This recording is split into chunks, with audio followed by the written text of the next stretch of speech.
Google has just announced one of the biggest core updates in recent history, the March 2024 core update. It comes hot on the heels of the helpful content update from September that shook the blogging industry, and this one looks set to be even bigger. Today I'm going to be unpicking what the update means for you, what it means for me, and if indeed Big G can reduce spam in the SERPs by the 40% that they have promised. First of all, let's point out that Google has rolled the helpful content update into this core algorithm. This means no more helpful content updates, rather much bigger and potentially more volatile core updates. Now this update is big, it's going to last for at least a month, so expect some volatility in that period. And as always, my advice when it comes to any kind of update rolling out is to not make big sweeping changes to your sites until the update has completed. If your site was hit in the helpful content update, perhaps the biggest thing we can take from the documentation around this new update is that the helpful content system now looks like it's applied at a page level rather than a site-wide level, which is what we saw previously. So in theory, we should see improvements to rankings at a page-by-page level. Now this, if it does come to fruition, would be helpful for publishers because we'll be able to see which pages are impacted by having unhelpful content versus pages that we have that have helpful content, thus enabling us to be able to focus on those pages that have been impacted and try and improve the helpfulness of those pages. The cynic might say what I tweeted here, that they totally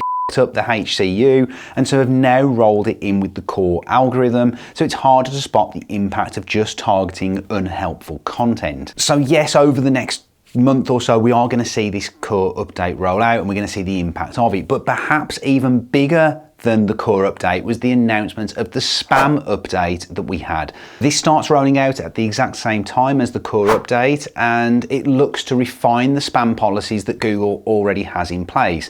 And more specifically, they've chosen 3 areas to really focus on that many SEOs have been exploiting over the years. They are expired domain abuse, aka age domains, scaled content abuse, also known as mass auto-generated content, whether that might be AI, programmatic, etc. And thirdly, site reputation abuse, also known as parasite SEO. Google are suggesting that by targeting these 3 areas specifically, that they will be able to reduce spam in the SERPs by as much as 40%. There's no denying that age domains or expired domains have given savvy SEOs a shortcut for years. Oftentimes being able to bypass years of effort and time and saving us thousands in link building costs. When combined with the right content, being able to give us near instant rankings in many cases. And as Sean and Newman posted on X, what about sites that do a genuine rebrand or brand acquisition? Will they get caught in the crossfire? This is a tricky one to predict, but my gut instinct here tells me that age domains will still continue to work. However, I think the need for hyper niche relevance between what that domain was used for previously and what it is used for now, I think that's going to be more important now than ever before.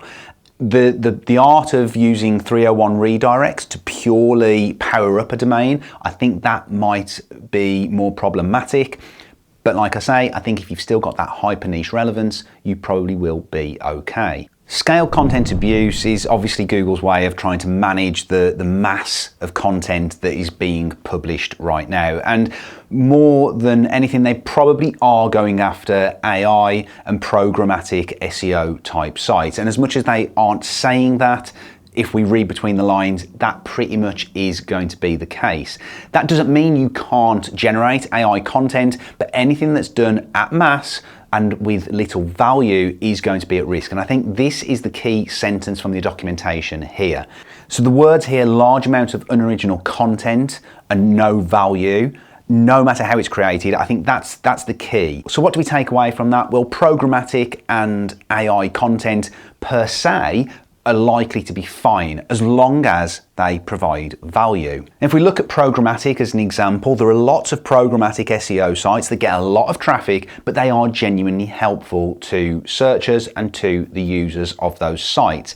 The key question here is how Google are going to define what is valuable to the user. And this is where, we are going to see examples of sites that do get caught in the crossfire, sites that maybe don't deserve to get hit, and then others that do. So that is going to be a really, really important distinction as to how Google defines that. Again, in reality, I don't see us moving a million miles away from where search is already in this regard.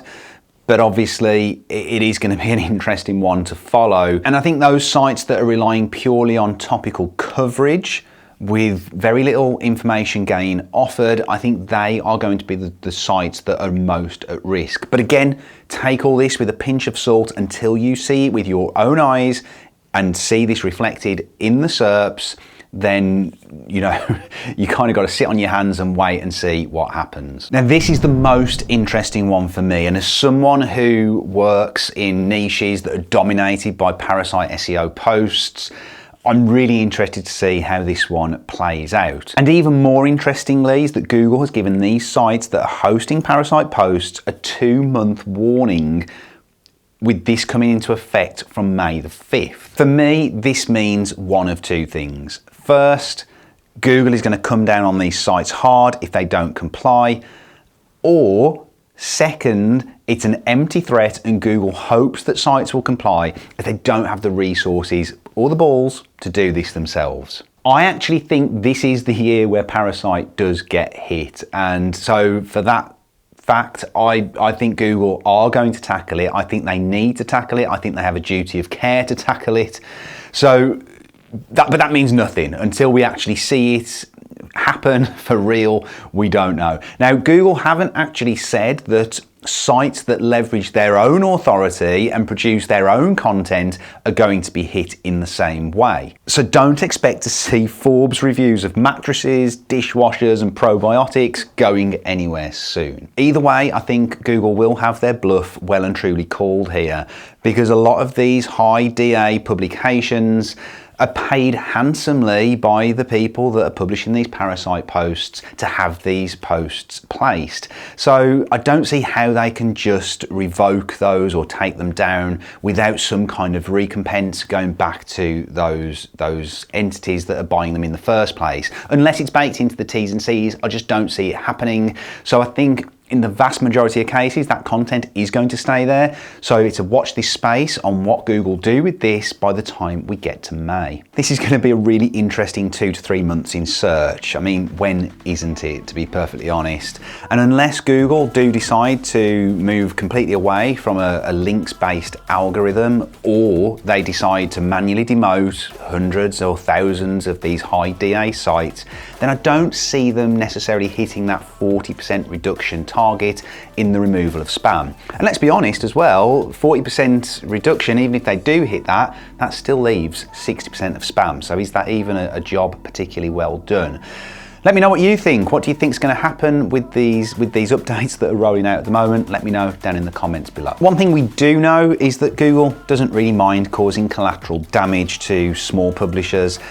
Will they mind taking that same approach with medium to bigger size publishers? We will see. In the meantime, I'm still taking the same approach as I talked about in this video here. So if you do still need a game plan to follow, then make sure you check out that video next. Thanks for watching, guys, and take care through these updates.